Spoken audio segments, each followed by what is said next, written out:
করবে কে?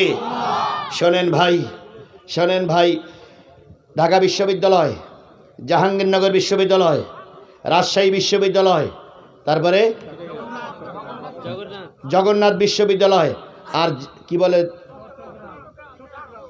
সব বিশ্ববিদ্যালয়গুলো জরিপ করে দেখা গেছে 87,000 ছেলেমেয়েরা পরীক্ষা দিয়ে, মানে 87,000 ছেলেমেয়েরা,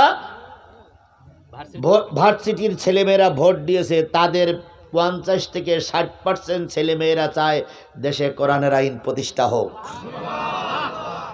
আচ্ছা বলেন তো, ওখানে যারা পড়ে তারা আমাদের মতন বোকাশোকা, আমাদের মতন কম্বুজ? তাহলে ওই বিশ্ববিদ্যালয়ে যারা আছে আমাদের ছেলেরা নেই?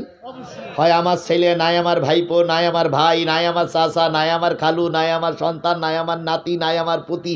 ওরা যখন বাড়ি আসবে তখন ওদের কথা মুরব্বীরা রাখতে বাধ্য হবে।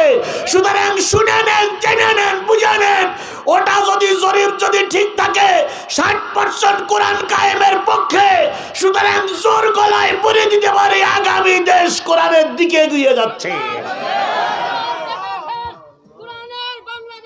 আচ্ছা